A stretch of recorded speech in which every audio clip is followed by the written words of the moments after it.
आज सभागृहामध्ये जनसुरक्षा कायद्याचं बिल आल्यानंतर यामध्ये चर्चेला सर्वच पक्षाच्या सदस्यांनी भाग घेतला।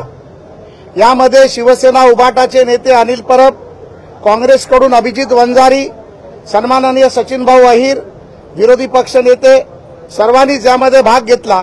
अनेक गोष्टी चुकीच्या पद्धतीने सभागृहापुढे मांडण्याचा प्रयत्न केला, पण हे मांडत असताना प्रवीण दरेकरजी असतील, मी असेल, आम्ही देखील सभागृहामध्ये सरकारने हे विधेयक कशासाठी आणलंय आणि का आणलंय हे सांगण्याचा प्रयत्न करत असताना शिवसेना उभाटाच्या सदस्यांनी, महाविकास आघाडीच्या सदस्यांनी सभात्याग केला।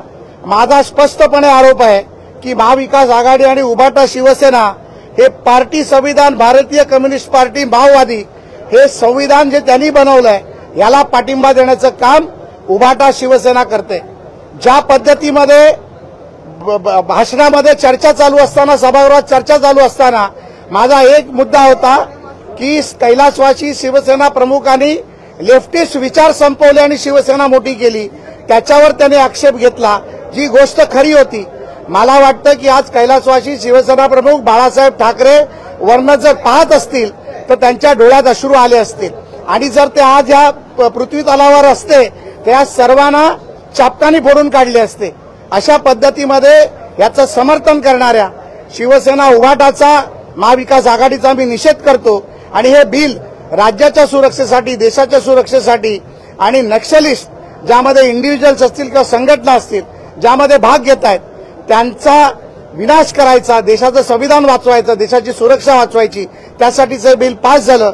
त्याबद्दल सभागृहाचं आणि मुख्यमंत्र्यांचं मी मनापासून अभिनंदन करतो।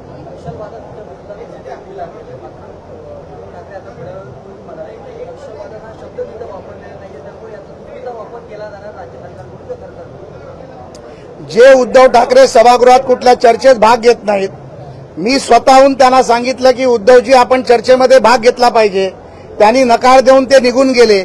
त्या उद्धव ठाकरेंनी केलेल्या टीकेचं उत्तर काय द्यायचं हा माझा पहिला प्रश्न आहे। मला वाटतं की त्यांना विधान परिषदेत येऊन आता जवळजवळ 5 वर्ष होत आली।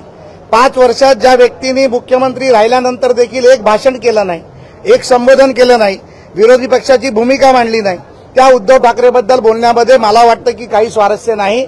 त्यापेक्षा तुमच्या इतर प्रश्नाचं उत्तर दिलं तर ते चांगलं वाटेल असं माझं मत आहे।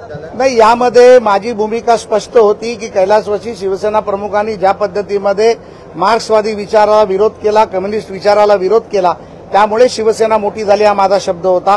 त्यांचं म्हणणं होतं की असं कधी झालंच नाही, म्हणजे मग यांना कम्युनिस्टची बाजू घ्यायची होती का, तेही बोलायला ते तयार नव्हते। मी सातत्याने अनिल परबना सांगत होतो, कारण विरोधी पक्षनेते काल परवा शिवसेनेत आले, आमच्यासारख्याचा धर्म परळ लालबागमध्ये झाला, आम्ही शिवसेना मोठी झालेली पाहिली। शिवसेनेची स्थापना होताना आमच्या घरातले काही सदस्य शिवसेनेचे सदस्य होते, त्यामुळे बाळासाहेबांनी स्थापन केलेली शिवसेना ही हिंदुत्ववादी विचाराची, मराठी विचाराची आणि कम्युनिस्टांचा विरोध करणारी शिवसेना होती।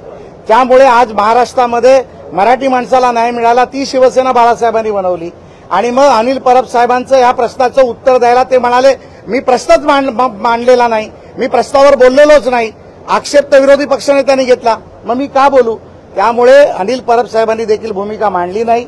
माझा स्पष्टपणे आरोप आहे की अनिल परब साहेबांनी किंवा शिवसेना नेत्यांनी उभाटाच्या, मग त्यामध्ये स्वतः उद्धव ठाकरे असतील, आदित्य ठाकरे असतील किंवा इतर कोणी नेते असतील, यांनी स्पष्टपणे त्यांची भूमिका सांगावी की ते डाव्या विचारसरणी बरोबर आहेत का, आणि नसतील तर त्यांची भूमिका काय।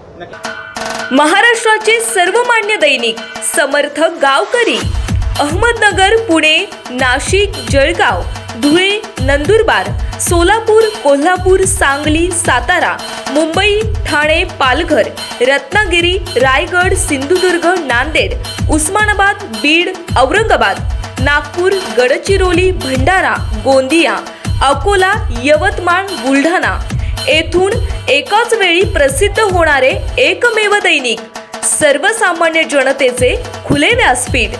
संपादक आहेत विश्वासराव आरोटे। मोबाईल नंबर आहे 94 23 38 85 08। दुसरा मोबाईल नंबर 94 23 46 72 72। तिसरा मोबाईल नंबर 75 88 15 0001। वेबसाईट आहे sgavkari.com। मेल आयडी आहे akl gavkari@gmail.com।